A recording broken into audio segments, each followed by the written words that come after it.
రానున్న ఒక గంట సేపు ధ్యానం గురించి చర్చిస్తున్నాం కాబట్టి ధ్యానం అంటేనే క్రమశిక్షణ. అటువంటి క్రమశిక్షణగా ప్రతి ఒక్కరూ ఉంటారని ఆశిస్తూ ప్రతి ఒక్కరు కూర్చొని ప్రశాంతంగా మీ యొక్క మనసుని ఇక్కడ లగ్నం చేస్తేనే నేను చేసే ఈ యొక్క ప్రయత్నానికి కాస్త ఫలితం ఉంటుంది. సో పరదేశంపకు చాలా దగ్గరయ్యే, పరదేశంపకు చాలా ఇష్టమయ్యే ధ్యానానికి, దాని గురించి ప్రచురించడానికి నన్ను ఎంచుకున్నందుకు నిజంగా నా జన్మ ధన్యముగా భావిస్తూ అటువంటి అవకాశాన్ని కలిగించిన పరదేశప్ప తాత గారి గుడి యొక్క నిర్వాహకులకు ప్రతి ఒక్కరికి పేరు పేరున కృతజ్ఞతలు తెలియజేస్తున్నాను. ఒక శిల్పి దగ్గరికి ఒక మనిషి వచ్చి అంటాడంట, శిల్పి గారు మీరు ఎంత గొప్ప కళాకారులండి, ఎటువంటి రాయినైనా అద్భుతమైన రూపంగా మారుస్తున్నారే, మీలో ఉన్న శక్తికి, మీలో ఉన్న టాలెంట్ కి నిజంగా నేను నివ్వెరపోతున్నాను. ఇంత అద్భుతమైన టాలెంట్ ఎలాగ మీరు సంపాదించగలిగారు అంటే అప్పుడు ఆ శిల్పి నవ్వుతూ అంటాడంట, అయ్యా ఇది నా ప్రతిభ కాదయ్యా, ప్రతి ఒక్క రాయిలోనూ ఆల్రెడీ ఒక అద్భుతమైన రూపం దాగి ఉంది, కానీ ఆ రూపాన్ని కనుగొనడానికి, ఆ రూపాన్ని ఏదైతే వేరే విషయాల ద్వారా కప్పబడి ఉందో దాన్ని నేను తీస్తూ వస్తున్నాను, కాబట్టి ఇక్కడ ప్రతి ఒక్కరు అద్భుతమైన రూపాన్ని చూడగలుగుతున్నారు. అలాగే ఈ మానవులందరిలోనూ కూడా పరమాత్మ తత్వం దాగి ఉంటుంది.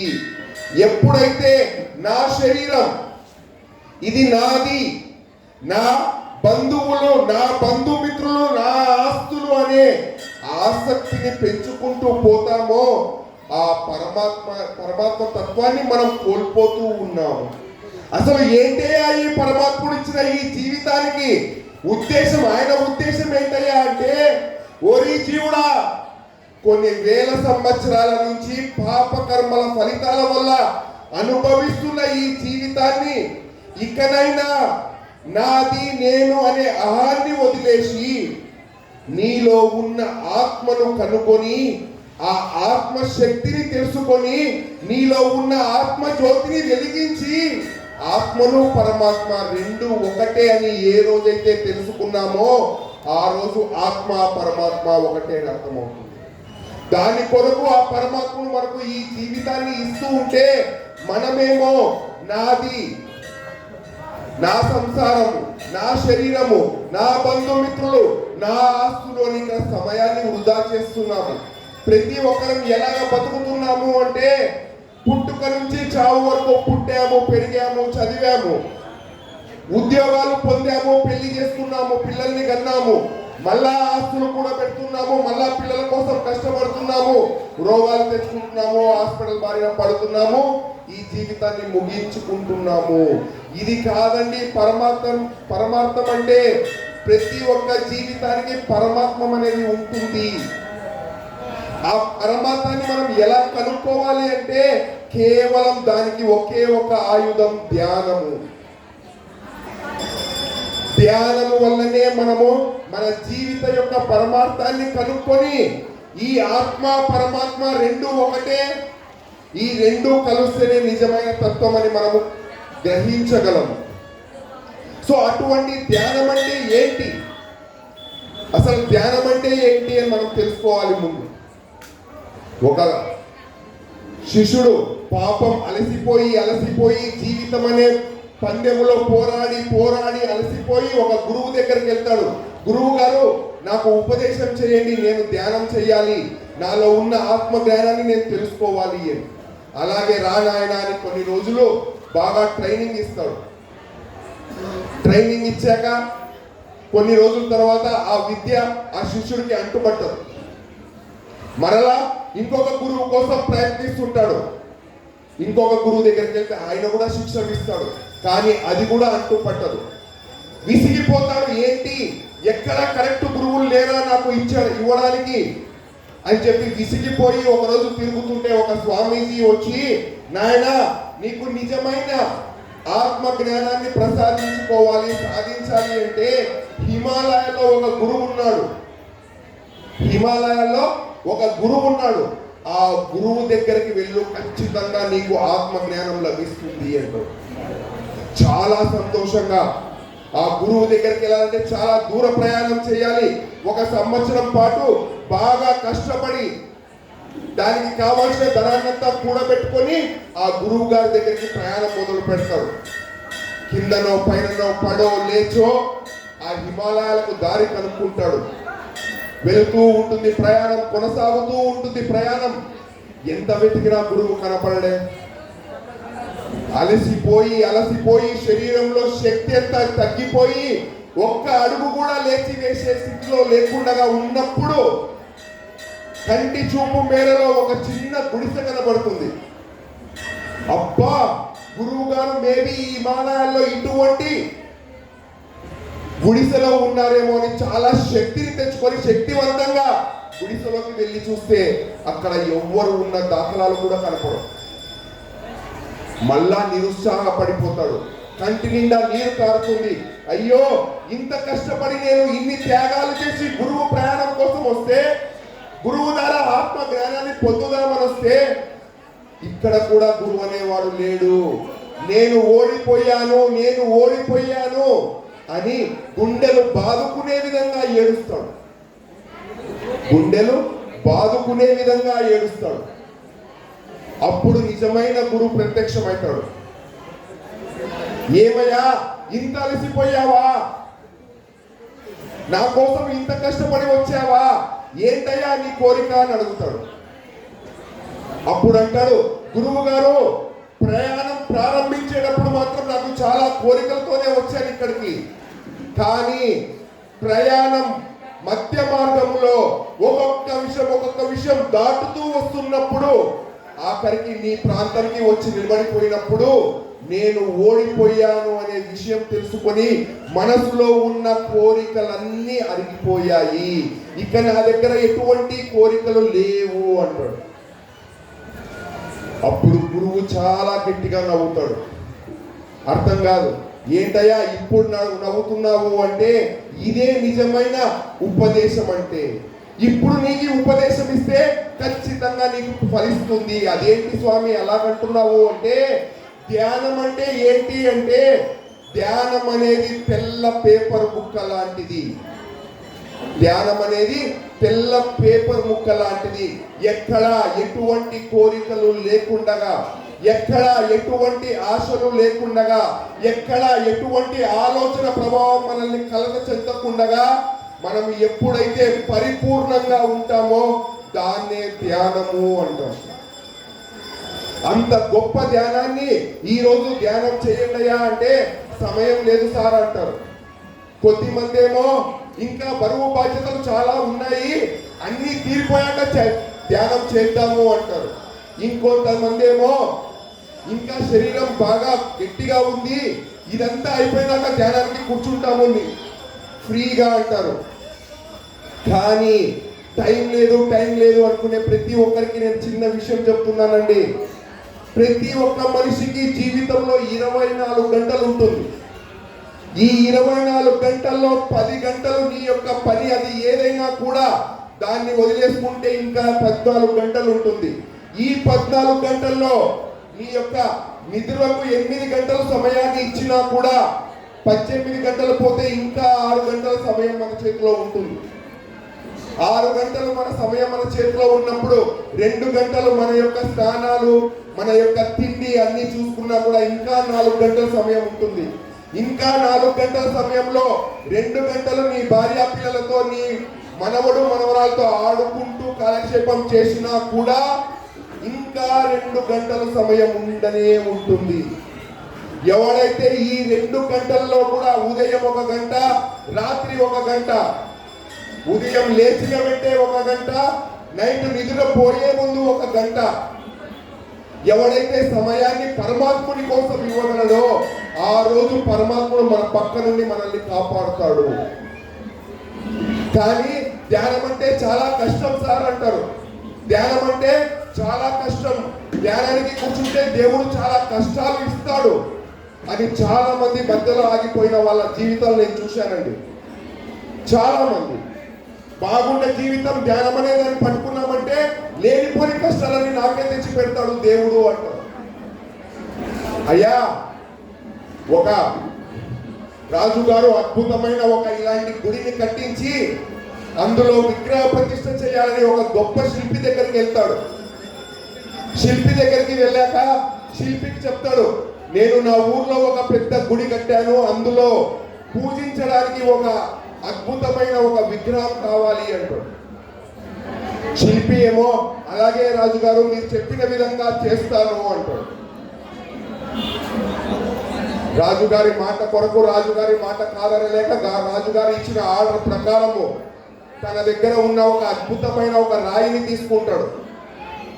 రాయిని తీసుకొని శిల్పి చెక్కడం ప్రారంభిస్తాడు. తన దగ్గర ఉన్న సుత్తి ద్వారా దాన్ని చెక్కడం ప్రారంభిస్తే 3వ రోజు 4వ రోజు నుంచి ఆ రాయిలో నుంచి శబ్దాలు వస్తాయి. అబ్బా, నాకు నొప్పి అవుతుంది, నన్ను వదిలేయి, నాకు చేత కావట్లేదు, నేను ఇక ఈ నొప్పిని భరించలేను, ఇక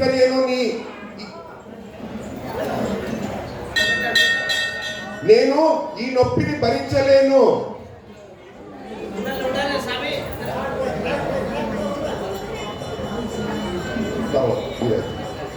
నేను నొప్పిని భరించలేను, నన్ను వదిలేయి, ఈ కష్టాన్ని నేను తీసుకోలేకపోతున్నాను అంటే అప్పుడు ఆ శిల్పి ఏం చేస్తాడంటే తన దగ్గర ఆ చెక్కుతున్న రాయిని పక్కన పడేసి వేరే ఒక రాయిని తీసుకుంటాడు. దాన్ని చెక్కడం ప్రారంభిస్తాడు. 3వ రోజు అవుతుంది, 4వ రోజు అవుతుంది, 5వ రోజు అవుతుంది. అప్పుడు శిల్పి మధ్యలో అడుగుతాడు ఒకసారి ఆ రాయిని, ఏంటి ఇంతకు ముందు రాయేమో నేను చెక్కుతూ ఉంటే చాలా నొప్పి అవుతుంది, చాలా ఇబ్బందిగా ఉంది, నేను తట్టుకోలేను అని ఏడ్చిందే, మరి నీకు అటువంటి నొప్పి లేదా, నీకు అటువంటి బాధ కలగడం లేదా, నేను ఇంత తీవ్రంగా నిన్ను కొడుతూ ఉంటే, నిన్ను చీలుస్తూ ఉంటే అంటే అప్పుడు ఆ రాయి అంటుంది, నాకు ఎంత నొప్పి కలిగినా, నాకు ఎంత బాధ కలిగినా నువ్వు అనుకున్నది జరిగే వరకు నేను భరిస్తాను. అనుకున్న విధంగా 15 రోజుల్లో ఒక అద్భుతమైన శిల్పంగా తయారవుతుంది. రాజుగారు వస్తారు. రాజుగారు అద్భుతమైన శిల్పాన్ని బండెక్కిస్తూ ఉంటే అప్పుడు శిల్పి అంటాడు, రాజుగారు విగ్రహం అయితే తీసుకెళ్తున్నారు కదా, నా దగ్గర ఈ కింద పడి ఉన్న రాయి ఏదైతే మొదట్లో నేను భరించలేననిందో ఆ రాయి కూడా ఉంది, దీన్ని కూడా తీసుకెళ్ళిపోండి, ఇది కూడా మీ గుళ్ళో ఏదో ఒక మూలన పెట్టండి అంటాడు. వెళ్తారు. విగ్రహ ప్రతిష్ఠ జరిగిపోతుంది. అద్భుతంగా పూజలు, అభిషేకాలు అన్నీ జరుగుతూ ఉంటాయి. ప్రతి ఒక్కరూ వచ్చి పైన ఉన్న విగ్రహానికి పూలమాలలేసి అగరబత్తీలు అంటించి పూజలు అభిషేకాలు చేస్తుంటే వెళ్ళేటప్పుడు కింద ఉన్న రాయిని టెంకాయ కొట్టి వెళ్ళిపోతూ ఉంటారు. ఇది మళ్ళా అరవడం స్టార్ట్ చేస్తుంది, అబ్బా నొప్పి, అబ్బా నొప్పి అని. ఒకరోజు అర్ధరాత్రి సమయంలో కింద ఉన్న రాయి పైన ఉన్న రాయిని అడుగుతుంది, నువ్వు ఎంత అదృష్టవంతుదానివి, నీకేమో అందరూ పూజలు అభిషేకాలు చేస్తున్నారు, నన్నేమో కొడుతూనే ఉన్నారు అంటే అప్పుడు అంటుంది ఆ రాయి, ఇక్కడ అదృష్టం లేదు, ఏమీ లేదు. హలో, భజన బృందాల వారు వచ్చింటే వారి పేర్లు నమోదు చేసుకోవాలని కోరుచున్నాం. ఇక్కడ స్టేజ్ దగ్గరకు వచ్చి వారి భజన బృందం పేరు చెప్పి వారి పేరు నమోదు చేసుకోవాలని కోరుచున్నాం.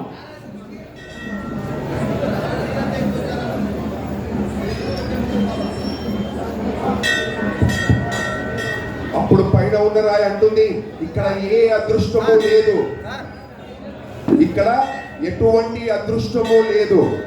ఆ రోజు నేను దెబ్బలు పడుతున్నా ఓడ్చుకున్నాను కాబట్టి ఈ రోజు పూజింపబడుతున్నాను.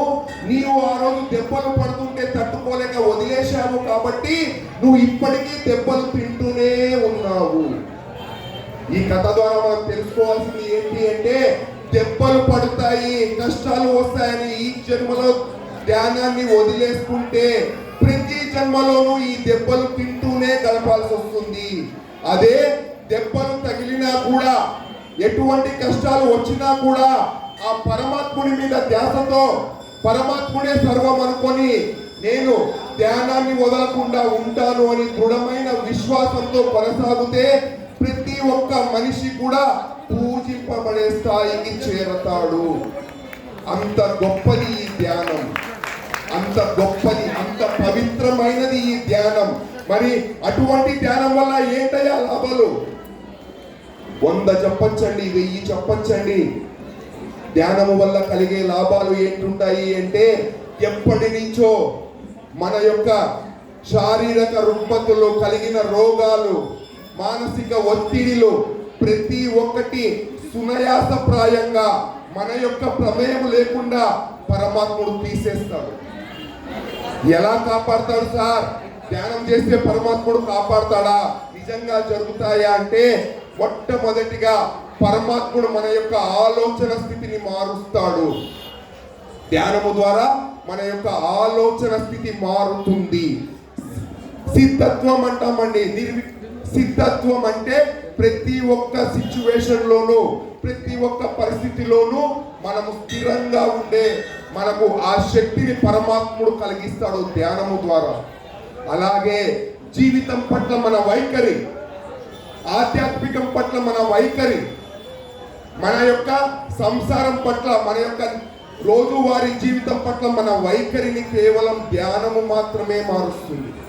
మనలో ఉన్న చెడు ఆలోచనలు, ప్రతి ఒక్క మానవ మెదడు ఎలాగుంటుంది అంటే, మేము సైకాలజీలో చెప్తామండి, ప్రతి ఒక్క మానవుడు తనకి ఊహ తెలిసినప్పటి నుంచి ఏదో ఒక రూపంలో బ్రెయిన్లోని అంటే మెదడులో ఏదో ఒక కచరాన్ని వేసుకుంటూ ఉంటాడు.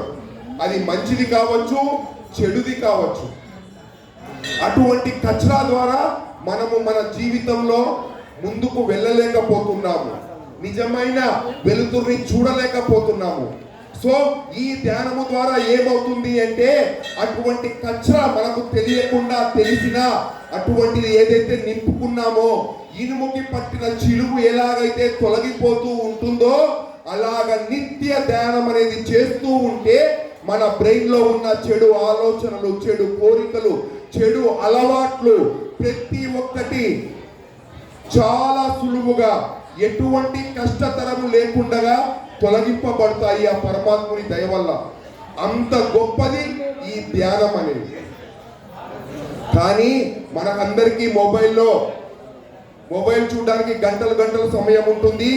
అలాగే మనకు టీవీలలో సీరియల్ చూడడానికి గంటలు గంటల సమయం ఉంటుంది. కానీ ఈ పరమాత్ముడు ఇచ్చిన ఈ శరీరాన్ని తన కోసం 1 గంట సేపు త్యాగం చేసి కళ్ళు మూసుకొని కూర్చోబెట్టే శక్తి ఎవరికి లేదు.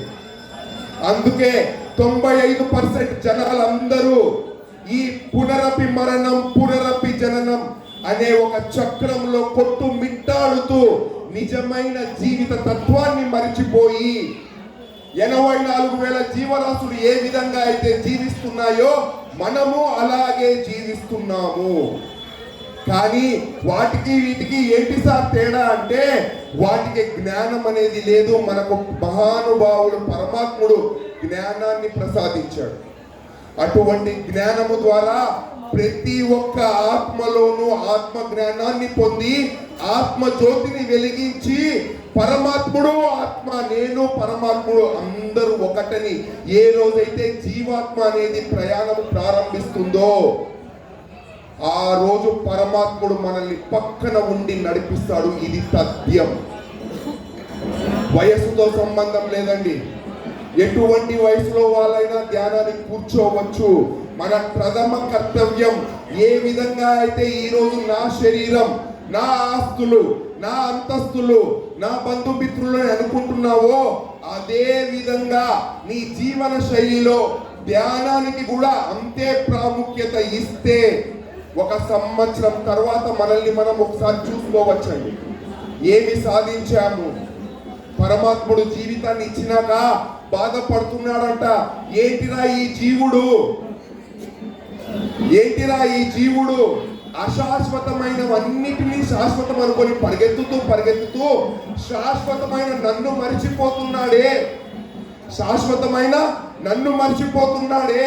మన శరీరాన్ని కాల్చినాక మన ఆత్మ గాలిలో కలిసిపోయేటప్పుడు రెండు కనుముక్కలు రాలుస్తుందంట, ఏడుస్తా ఉంది. ఎందుకు అంటే, ఒరే జీవుడా, నీకు శరీరం ఉన్న రోజులు ఏ ఒక్క రోజు నా గురించి ఆలోచించలేదే, ఎంతసేపు నా బంధుమిత్రులు నా బలగం అనుకున్నావే. ఈ రోజు నీ స్థితి ఆరక ముందే ప్రతి ఒక్కడు వెళ్ళిపోయి నీ ఒంటరి వాడిని చేస్తున్నాడు. అటువంటి వాడి కోసమా నువ్వు ఇన్ని రోజులు తప్పించింది, అటువంటి వారి కోసమా నీ విలువైన సమయాన్ని వృధా చేసింది అని మన ఆత్మ ఏడుస్తా ఉంది. అటువంటి శరీరానికి ఆధారమైన ఆత్మ యొక్క విలువను తెలుసుకోవడమే నిజమైన ఆత్మ జ్ఞానం. ఆత్మ జ్ఞానం అంటే ఏమయ్యా అంటే, ఒక్క మాటలో చెప్పాలంటే పరమాత్ముడు ఆత్మ రెండు ఒక్కటే. పరమాత్ముడు ఆత్మ రెండు ఒక్కటే. ఎప్పుడైతే ఈ తత్వాన్ని మనం పట్టుకోగలమో, ఎప్పుడైతే ఈ యొక్క ఆలోచన విధానంతో మన జీవితాన్ని కొనసాగించగలమో, ప్రతి ఒక్కరము పరమాత్ముడిచ్చిన ఈ జీవితానికి, పరమాత్ముడిచ్చిన ఈ జన్మకు న్యాయాన్ని చేసిన వాళ్ళం అవుతాం. మీరు అనొచ్చు, అయ్యా ఏమి ఇవన్నీ చేస్తే ఒక జన్మకే అన్ని అయిపోతాయా అంటే, అంత ఈజీగా అయ్యింటే మనం మనుషులు ఎందుకు అవుతాం? కొన్ని లక్షల పాపాలు, కొన్ని కోట్ల పుణ్యాలకు బదులుగా మనకు పరమాత్ముడు అవి కడుక్కోరా అని చెప్పి ఒక అవకాశాన్ని ఇచ్చాడు. అవి కడుగుతూ మనం పరమాత్ముని మీద ధ్యాసతో ఎటువంటి కర్మల పైన అపేక్ష లేకుండగా, ఎటువంటి కర్మల పైన అపేక్ష లేకుండగా, అంతా పరమాత్ముని దయ, అంతా పరమాత్మ తత్వం అని ఏ రోజైతే నిత్యం ఆయనకు మనము అన్ని సమర్పించుకునే స్థాయికి వెళ్తామో ఆ రోజు మాత్రమే. అసలు అంటారండి, భగవన్ నామస్మరణం చాలు ఈ జీవితానికి, భగవన్ నామస్మరణం చాలు అంటారు. ఏంటి ఈ భగవన్ నామస్మరణం యొక్క బలం ఏంటయ్యా అంటే, కప్ప ఆడుకుంటూ ఆడుకుంటూ రోడ్డు మీదకి వచ్చేస్తుందండి. రోడ్డు మీదకి వచ్చిన కప్ప ఫాస్ట్ గా వెళ్తున్న పామును తాడనుకొని పట్టేస్తుంది. తర్వాత ఒక 5-10 నిమిషాల తర్వాత తెలుస్తుంది, అయ్యో ఇది తాడు కాదు, ప్రాణమున్న పాము. ఇది తాడు కాదు, ప్రాణమున్న పాము అని నెవ్వరపోతుంది. ఏం చేయాలో అర్థం కాదు. వదిలేస్తే నన్ను కాటేయించి చంపుతుంది, వదిలేస్తే ఇప్పుడు తన పడగ విప్పి నన్ను చంపుతుంది కదా అని తన యొక్క పడగని పట్టేస్తుంది. తన యొక్క పడగని గట్టిగా పట్టేస్తుంది, తన నోరు తెరవకుండా. అటు వెళ్తున్న స్వామి అంటాడు, స్వామి నన్ను కాపాడు అంటే, నిన్ను ఎవ్వరూ కాపాడలేరు. నీకు ఇష్టమైన దైవం ఏదుందో దాని యొక్క నామస్మరణం చేసుకో. తనకిష్టమైన దైవ నామస్మరణం చేస్తుంది. ఒక 10 నిమిషాల తర్వాత వేరే స్వామి వస్తుంటాడు. ఏమి ఇంకా అలాగే ఉన్నావు అంటే, దీన్ని వదిలేస్తే ఇది నన్ను కాటేస్తుంది అని భయంతో అలాగే పట్టుకున్నాను అంటే, ఓరి పిచ్చిదానా, నువ్వు ఎప్పుడైతే దైవ నామస్మరణం చేశావో ఆ దైవ బలంతో అది అప్పుడే ప్రాణాన్ని వదిలేసింది. సో మనము దైవాన్ని నమ్ముకొని దైవ నామస్మరణ చేస్తే మన ప్రమేయము లేకుండగా మన యొక్క కష్టాలు, మన యొక్క పాపాలు అన్నీ తొలగబడుతాయి. అంత గొప్పది దైవస్మరణ. కానీ మనము మాత్రం దైవాన్ని మాత్రం వదిలేసి మిగతావన్నీ మనం అనుకుని బతుకుతున్నాం. కానీ నిజంగా మన ఆస్తిలో ఎన్ని కోట్లు సంపాదిస్తున్నావు, ఎంతమంది బంధుమిత్రులని కూడగట్టుకుంటున్నావు, అందరూ నీ చితి వరకే రాగలరేమో కానీ నీ వెంట ఎవ్వడు రాడు. కానీ ఈ జన్మలో ఏదైతే ఆత్మ జ్ఞానాన్ని పొందావో, ఈ జన్మలో ఏదైతే ఆధ్యాత్మిక చింతన చేశావో అది జన్మలో పెరుగుతూ ఇంతింతే పట్టుడింతే అని నిన్ను ఒక్కొక్క మెట్టు ఎదిగిస్తూ ఆఖరికి పరమాత్మునిలో లయం చేస్తుంది. అంత గొప్పది ఈ ఆధ్యాత్మికము, ధ్యానము. సో ధ్యానం వల్ల ఎలాగ సార్ మనల్ని పరమాత్ముడు కాపాడతాడు అంటే, అప్పుడే కడుపు నిండా పాలు పట్టి తన పని చేసుకుందామని తల్లి వెళ్ళిపోతే, తన తల్లి పనిలో నిమగ్నమై పని చేసుకుంటూ ఉంటే చిన్న పిల్ల ఏడుపు గుర్తొస్తుంది. చిన్న పిల్ల ఏడుపు వినపడుతుంది. వెంటనే ఎంత పనిలో ఉన్నా కూడా పరిగెత్తుకుంటూ ఏ విధంగా అయితే వెళ్ళి తన గుండెలు అరచేతిలో పెట్టుకొని నా బిడ్డ ఏమైందో ఇప్పుడే కదా కడుపు నింపాను అని పరిగెత్తుకుంటూ వెళ్ళి బిడ్డ సంరక్షిస్తుందో, అలాగా మనము ధ్యానం అనే ఒక్క అడుగు ముందుకేస్తే పరమాత్ముడు అనేవాడు మనల్ని కన్న బిడ్డలా మనల్ని నిత్యం కాపాడుతూనే ఉంటాడు. ధ్యానము వల్ల కర్మ ఫలాలు తీవ్రత తొలగిపోయి పెద్ద కర్మ చాలా చిన్న కర్మగా తొలగిపోతుంది. సో ఒక గురువు దగ్గరికి ఒక అతను వచ్చి, స్వామి నేను ధ్యానం చేస్తాను, నాకు ఉపదేశం ఇయ్యండి అంటాడు. సో మనకు ధ్యానము ద్వారా ఏమి జరుగుతుంది సార్ అంటే, ఒక గురువు అనేవాడు, ధ్యాన గురువు అనేవాడు లభిస్తాడు. ఆ ధ్యాన గురువు అనేవాడి పరిరక్షణలో మన జీవితం కొనసాగుతూ ఉంటుంది. ఆకాశంలో నక్షత్రాలు అయితే ఎలాగ ఉంటాయో అలాగా ధ్యానం చేసేవాడి పక్కన ఒక అఖండ శక్తిగా, అఖండ జ్యోతిగా గురువు అనేవాడు పక్కన ఉంటాడు. బాగా సంసారం చేసుకుంటూ భార్య గర్భవతి అవుతుంది. సో అప్పుడు ఆయన అనుకుంటాడు, నేను బాగా సంపాదించాలి, ఇప్పుడు నేను కూడా బాగా సంపాదించాలని ఊరికి వెళ్తాడు. పక్క ఊర్లో పని చేస్తూ ఉంటాడు, బాగా సంపాదిస్తుంటాడు. పక్కనే దారిలో ఒక ఆశ్రమం కనబడుతుంది. గురువు గారు, నేను కూడా ధ్యానం చేయాలనుకుంటున్నాను, నాకు కూడా ధ్యానాన్ని నేర్పించండి అంటాడు. అలాగే నేర్పిస్తాను, కానీ ఇప్పుడు నీ భార్య గర్భవతి అవుతా ఉంది కదా, నీ భార్య గర్భవతిగా ఉంది కదా, నీకు పుట్టిన ఆడపిల్లైనా మగపిల్లైనా తెచ్చి నాకు ఇస్తే నేను నీకు ఆ రోజు ధ్యానాన్ని నేర్పిస్తాను అంటాడు. పోతే పోయింది, నేను ఒక్కడే కదా అనుకొని వెళ్ళి భార్యని ఒప్పజెప్పుతాడు. గురువు గారికి మనం ఇస్తే, మనకు ధ్యానం నేర్పిస్తే మన జీవితాలు మారిపోతాయి, మనము కూడా ఆత్మ జ్ఞానాన్ని పొందొచ్చు అనుకుంటాడు. అలాగా నెలలు గడిచిపోయాక ఒక చక్కటి మగపిల్లవాడు పుడతాడు. ఆ మగపిల్లవాడిని పుట్టిన వెంటనే గురువు గారికి ఇచ్చిన మాట ప్రకారం తీసుకెళ్లి ఇస్తాడు.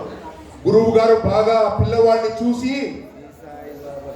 తన దగ్గర ఆశ్రమం దగ్గరలో ఒక చిన్న గుంత తోగి ఆ గుంతలో భూంచేస్తాడు.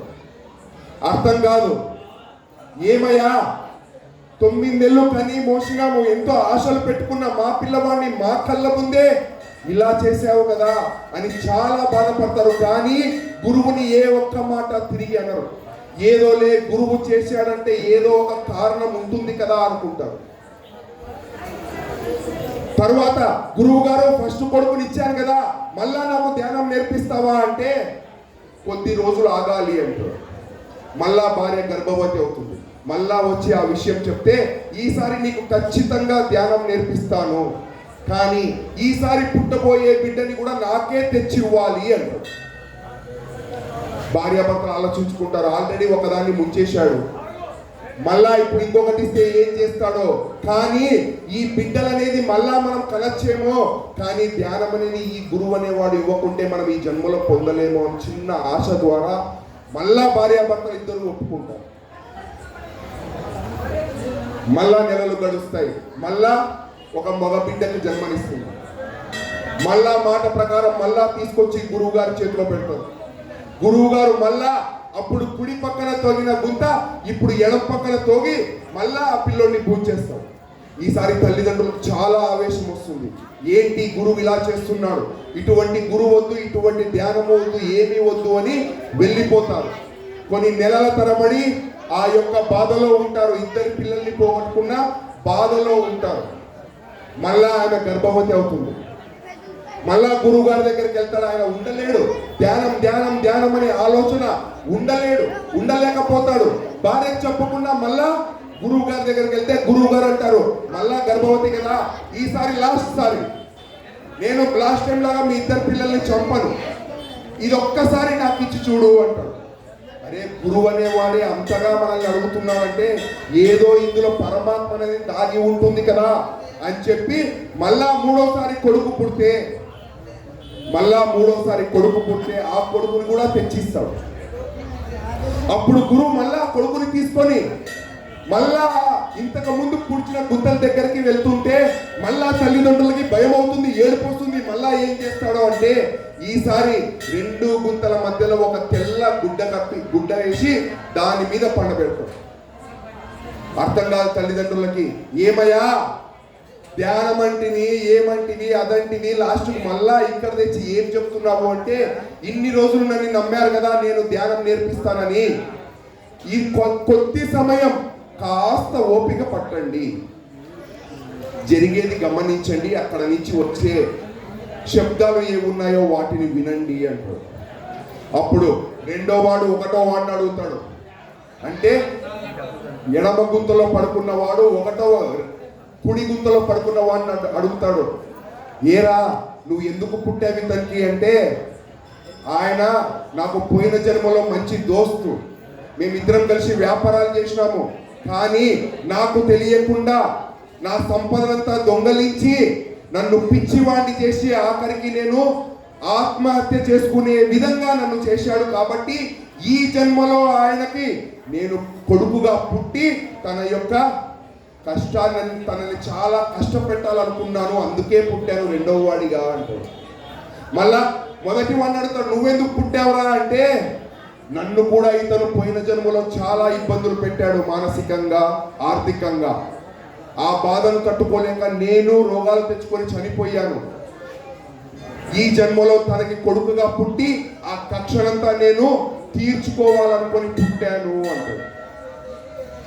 మూడో వాడిని అడుగుతారు ఇద్దరు కలిసి, నువ్వెందుకు పుట్టావురా అంటే, మీకేమో ఆయన పోయిన జన్మలో చాలా పాపాలు చేసినాడు, కానీ ఎవ్వరు లేని నన్ను ఒక అనాథగా రోడ్డు మీద పడి ఉన్న నన్ను దగ్గరికి తీసుకొని కడుపు నింపి, తల్లిదండ్రులు ఇద్దరు కడుపు నింపి నన్ను ఆఖరి వరకు అద్భుతంగా చూసుకున్నందుకు నేను ఈ రోజు వాళ్ళకు కొడుకుగా పుట్టి వాళ్ళ యొక్క రుణాన్ని తీర్చుకోవాలని మా కొడుకుగా పుట్టాను అంటాడు. దీని ద్వారా మనం తెలుసుకోవాల్సింది ఏంటి అంటే, ధ్యానం చెయ్యాలని గురువు దగ్గరికి వెళితేనే నీకు 2 రూపాల్లో వచ్చే కష్టాలని తొలగించిన వాడు, అటువంటిది నువ్వు ధ్యానానికి 1-2 గంటల సమయాన్ని ఇస్తే నిన్ను కూడా పరమాత్మతత్వమని కాపాడుకోలేడా? చిన్న ఒకే ఒక్క ఆలోచనకే అంత సహాయం చేసిన పరమాత్ముడు ధ్యానం కోసం మనము సమయం కేటాయిస్తే ఎంత అద్భుతంగా మనల్ని కాపాడుకుంటాడో మీరే ఆలోచించండి. అంత గొప్పది ధ్యానం అనేది. ఆఖరిగా చెప్తున్నానండి, పరమాత్ముడు ఇచ్చిన శరీరానికి, పరమాత్ముడు రాసిన తలరాతని సైత్యం మనము ధ్యానం అనే దాని ద్వారా తలరాతని మనకు నచ్చినట్టుగా మనం మార్చుకోగలము. అంత శక్తి కేవలం ధ్యానంలోనే ఉంది. లేదయ్యా నువ్వు చెప్పేది ఏమి కరెక్ట్ లేదయ్యా, పరమాత్ముడు రాసిందే కరెక్ట్ అని చెప్పి జీవితాంతం పరమాత్ముడు రాసిన తలరాతకి ఏడ్చుకుంటూ ఉంటామా, లేక పరమాత్ముడు రాసిన తలరాతను సైత్యం ధ్యానము అనే ఒక దాని ద్వారా మనకు నచ్చినట్లు మనము రాసుకుందామా అనేది కేవలం నీ ఇష్టం. జీవితం అనేది ఎప్పుడు మనము తీసుకునే ఛాయిస్ల వల్లనే రేపు అనేది ఉంటుంది. సో రేపు ఏమైపోతుందో అని ఆలోచించే అవసరం లేదండి. ఈ రోజు ఎలాగ ఉన్నాము, ఈ రోజు మన అలవాట్లు ఎలాగ ఉన్నాయి అనే దాన్ని బట్టి రేపు అనేది నిర్ధారించబడుతుంది. సో అటువంటి ఇక్కడికి కలిసిన ఆత్మస్వరూపులందరూ ఈ క్షణం నుంచి ధ్యానం అనే ఒక కొత్త అడుగు వేసి ప్రతి ఒక్కరిలోనూ ఆత్మజ్యోతిని వెలిగించుకునే శక్తిని ఆ పరదేశప్ప తాత ప్రతి ఒక్కరికి ప్రసాదించాలని మనస వాచ కోరుకుంటూ, ఇటువంటి అవకాశాలను నాకు ఇచ్చి నా జన్మను ధన్యం చేసిన పరదేశప్ప తాతకి జీవితాంతం కృతజ్ఞతలను చెప్పకూడదండి పరదేశప్ప తాతకి. ఎందుకంటే ఆయన ఇచ్చిన జీవితమే ఈరోజు మీ ముందు ఇలా నిలబెట్టించింది కాబట్టి, సో ఆయనకి ఏమి ఇచ్చినా ఏం చెప్పుకున్నా మా యొక్క రుణాన్ని తీర్చుకోలేము. కాబట్టి అటువంటి గురు సందుల్లో ఎప్పుడు ఉంటూ గురువు చెప్పిన ధర్మాన్ని పాటిస్తూ జీవితాన్ని కొనసాగించే విధంగా ఉంటా అని తెలుసుకుంటూ, ఇటువంటి శక్తిని సంపాదించి ఇచ్చిన ఆ విశ్వానికి సదా కృతజ్ఞతలు తెలుపుకుంటూ అందరికీ నమస్కారం. ఓం నమః శివాయ. జై గురుదేవా, జై గురుదేవా, జై గురుదేవా. గట్టిగా ఇంకా మీరు భోజనలేదమ్మా, అక్కడ భోజనాలు ఉంటాయి. జై గురుదేవా, జై జై పరదేశి, జై గురుదేవా. ఈరోజు నిజంగా మన కిరణ్ గారిని చూస్తే నాకు ఆనంద భాషణం రాలుతుంది. మొట్టమొదట్లోన దీనికి ఆద్యుడు చీరాల ప్రసాద్ గారు అయితే, తర్వాత ఆద్యులు వంట చేసేవాళ్ళు. ఈ రోజు వరకు వాళ్ళు డబ్బులు కింద మనం అమౌంట్ పే చేయాల్సి తింటే ఉంటే ఒక 20 లక్షల వరకు అయ్యేది అమౌంట్. తర్వాత వచ్చి మన కిరణ్ గారు ఎంటర్ అయినారు. తర్వాత ఎరకు చెరువు నరసింహ గారు లడ్డు నేను దాతన్నాడు. తర్వాత ఇంక ఒక్కరొక్కరు చెప్పినా కదా ఇంతకుమంది మాలిక్ బాబా శిష్యుడు. ఈ అబ్బాయి ఫస్ట్లో ఆరాధన ఒకసారి చేసిన వెంటనే అనుకోని నేను మొత్తం భోజనం నాదే అన్నాడు. భజన పోటీలు అంటే 5,000తో భోజనాలు నాదే అన్నాడు. మళ్ళా గ్యాప్ ఇచ్చిన తర్వాత ఈరోజు అది మాణిక్యం మసి బట్టలు పెడితే కూడా మాసిపోదు అన్నట్ల ఆ మాణిక్యం ఆ బట్టను తీసేస్తే మళ్ళీ మాణిక్యమై వచ్చి ఈరోజు ఇంతమందిని ఆనందింపజేసినాడంటే నాకైతే మాటలు ఆయన్ని పొగడానికి రావడం లేదు. చాలా సంతోషం. థ్యాంక్ యూ కిరణ్, మరొకసారి ధన్యవాదాలు తెలుపుకుంటున్నాను. ఇప్పుడు బడ్జెట్ టీము వచ్చిన వాళ్ళందరూ కూడా మీ పేరు నమోదు చేసుకునండి దయచేసి. నెక్స్ట్ అప్ప దగ్గర ఏంటంటే కర్మయోగం ఉంది, భక్తి యోగం ఉంది, జ్ఞాన యోగం కూడా ఉంది. ఈ ధ్యానం గురించి రేపు పౌర్ణమి నుంచి ప్రతి పౌర్ణమికి 11 గంటల నుంచి రాత్రి 12 వరకు ధ్యానం ఉంటుంది. ధ్యానం మీద ఇష్టం ఉన్న వాళ్ళు ఎవరైనా రావచ్చు. అల్పాహారము మిగతా సదుపాయాలన్నీ నేను సమకూరుస్తానని సవినీయంగా మీకు తెలుస్తున్నాం. చెప్తుంది మీ పేరు లోకేశ్వరమ్మ. ఎవరు? ఆవుల లోకేష్ మల్లికార్జున ఈ అప్పగారి సేవ కోసం 1000 రూపాయలు ప్రకటించినారు. రండి.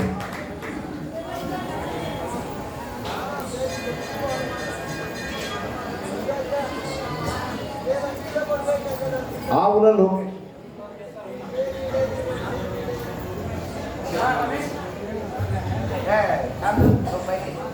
మన ఊరి గ్రామస్తులే ఆవుల లోకేశ్వరమ్మ ఆలయ అభివృద్ధి కోసం 1000 రూపాయలు బహుకరించినారు. వారికి వారి కుటుంబ సభ్యులకు శ్రీ అవధూత ప్రదేశ పతాత గారి ఆశీస్సులు ఉండాలని కోరుచున్నాం. అమ్మ మమత ఏం మీ ఆయన ఇంత తయారు చేసిన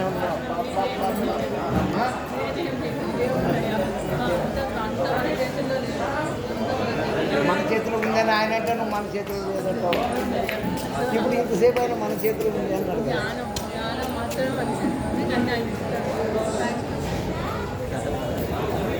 సార్ శివన్న సార్ వస్తున్నా.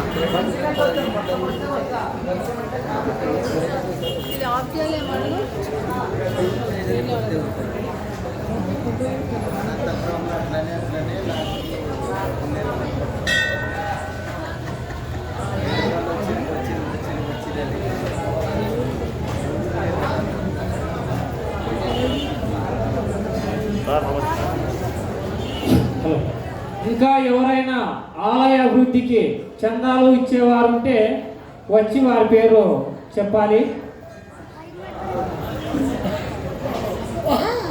అలాగే భజన పోటీలకు ప్రైజులు ఇచ్చిన దాతలు మాకు ప్రైజులు ఇవ్వాలి. ఎలా అంటే పొద్దున అంటే మీరు సమయానికి మాకు దగ్గరలో లేకుంటే ఇబ్బంది అవుతుంది కాబట్టి దయచేసి ప్రైజులు పెట్టిన దాతలు స్టేజ్ దగ్గరకు వచ్చి వారి డబ్బులు ఇవ్వాలని కోరుచున్నాం.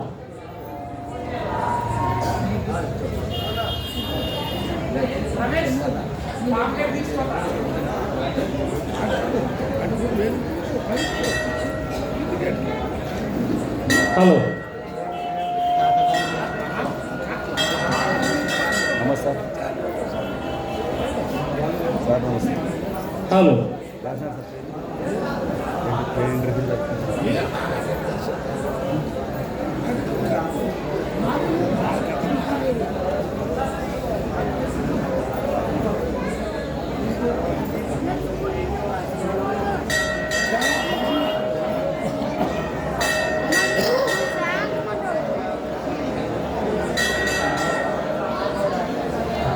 ఓం గురుభ్యో నమః.